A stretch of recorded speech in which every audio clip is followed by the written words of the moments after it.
What's going on, guys? Spurs up by 37, 113 to 76.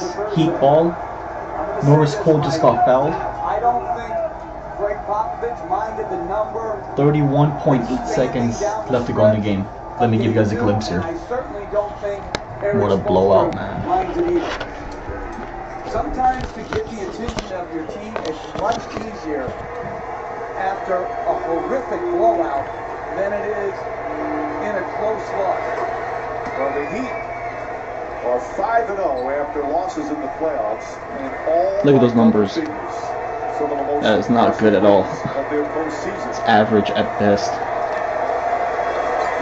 Wait 33 minutes. 16 points. And the San Antonio fans enjoying every second of this resounding devastation, what they did to the Miami Heat here in the second half. It's important for both teams to get past this game right away with the game coming up on Thursday. Where this is Cole dribbling out. And there you have it. Electrifying performance from San Antonio. The third largest margin of victory in NBA Finals history.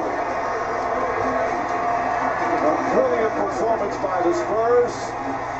The supporting cast leading the way as they set a finals record for most threes by a team in a finals game with 16, led by Danny Green, who had 7. He's with Doris. That's amazing. Danny, how does a guy playing against the defending champs in his first finals have the level of comfort you have to shoot the ball the way you're doing it? All of my teammates and Pop, they do a great job of encouraging me. Continue to tell me to shoot the ball, whether the next one goes in or not. And just keep continuing to tell me whenever I'm open, let it fly.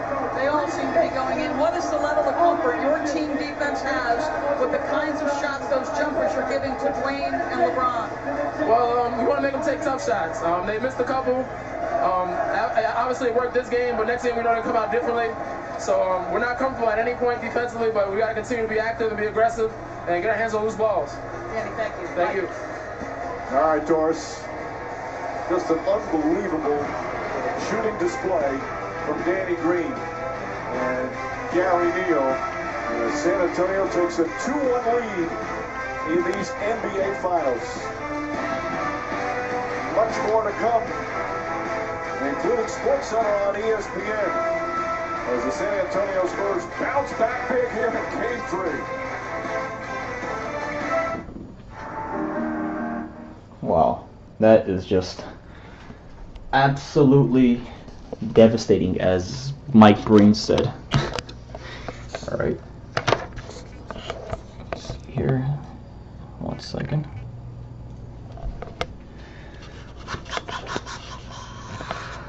Incredible blowout by the Spurs. I mean, who saw that coming? Honestly, I'm sure a good portion of Spurs fans did not even see this blowout coming.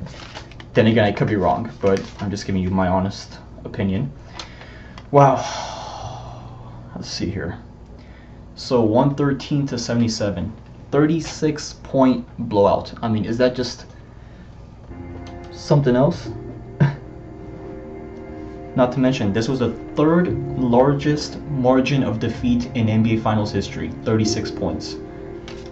Wow. Freaking Danny Green, man. Shot after, 3 after 3 after 3. I believe he was, what, 7 for 8 or 7 for 9? Yeah, I'll check it out on the stat line. But anyways, the focal point was LeBron James. You know, I get the idea that he's afraid to take the pull-up jump shot. It's like, why are you afraid to take the jumper? You know, LeBron, they're daring you to shoot, man. You know, they're daring you to take the outside shot. And I don't know why this guy's afraid to shoot it. It's as if he's afraid to miss because he does not want to receive the negative criticism. Now, I could be wrong on that, but that's just my honest opinion, you know. Again, I'm not LeBron James. I don't know what's going on in his mind or his body at all, you know. Only he and God know that. But from the looks of it, man, it looks like, and again, I'm not trying to judge here, but it looks like he's afraid to take that shot. You know, they're daring him to shoot because obviously they collapse on him in the paint, but the Spurs want LeBron to take the jump shot. And I guess LeBron's not having that, but it's costing him his game now. I mean, his team the game. Now, fortunately, they did come out on top in Game 2 at the fourth quarter because, you know, LeBron was having a pretty bad game in Game 2 as well in the first 3 quarters, but in the fourth quarter he stepped it up. You know, LeBron's stats here at the end of the third quarter. Let me turn this down a little bit. At the end of the third quarter, he was 4 for 15 from the field, 26% shooting. Again, that's just not even marginal. That is bad. I'm not gonna say it's horrible, but it's bad. What else?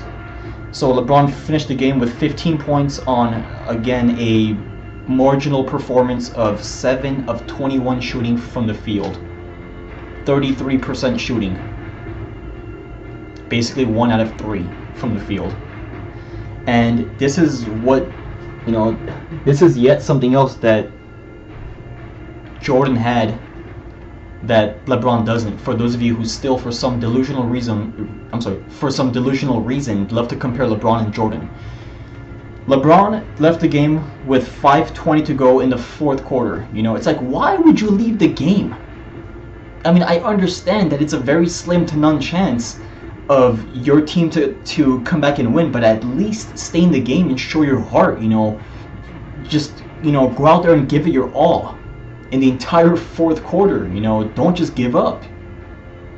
You know what I mean? It's like, I don't know, man. I don't know what to make of this guy. I mean, we're definitely seeing not the LeBron from 2011, but some signs of it. You know, he is showing a portion of himself from the Dallas series in 2011. Now, of course, he's obviously a bit better than he was 2 years ago, but he's still showing signs of it nonetheless, you know. So, you know, I'm not saying that if that was Jordan and his Bulls being down by 36 with 5:20 to go in the fourth, that they would have won had Jordan not left the game. But I'm saying at least LeBron, at least, you know, you should have stayed in the game to give it your best performance, man. You know, it's like, don't just give up on your team, dude. I don't know, man, because with 5:20 to go in the fourth, that's still plenty of time. Now, sure, even though had he stayed in the game, I'm over 95% sure that the Spurs would have still won the game, but at least LeBron would have showed his heart, so to speak, you know, his non-giving up attitude, but obviously he didn't do that. What else? The Spurs also set an NBA Finals record, 15 threes. I'm sorry, 16 actually, because they were 16 out of 32 from downtown, which is exactly 50%. Not to mention the Spurs also did a good job. I mean, the Heat also did a good job from downtown, 8 for 18, 44% shooting. Mike Miller, I believe, was 6 for 6, either 6 for 6 or 7 for 7. Just give 1 second. You know, but despite that, you know, despite Mike Miller's incredible shooting from downtown, you know, the Heat still got blown out by 36. But anyways, Spurs are now up 2-1, heading to Game 4, which is going to be on Thursday. It's going to be at San Antonio because Games 4 and 5 are also there. 6 and 7, if necessary, are going to be at South Beach. I'm going to go out on a limb here and say that if the Spurs win Game 4 to make it a 3-1 series, that the Spurs are gonna take the championship, because there is virtually no chance of the Spurs, of the Heat, to come back and win this series if they're down 3-1, because no team in NBA Finals history has ever come back to win a championship when being down 3-1. Alright, so that's my take on it, guys. Let me know what you guys thought of LeBron. Is he scared to take that jump shot? Or is he just, or what? Like, is he just afraid? Is he, like, let me just have your guys' take on this, you know, because I honestly don't know what to make of this guy. You know, league MVP, best player in the NBA this season, arguably, obviously, but best player by the vast majority of us, obviously, fan or not. But anyways, let me know your guys' take on this. You know, what's going on with, you know, LeBron James, you know, and I will get to you guys soon. All right, take care.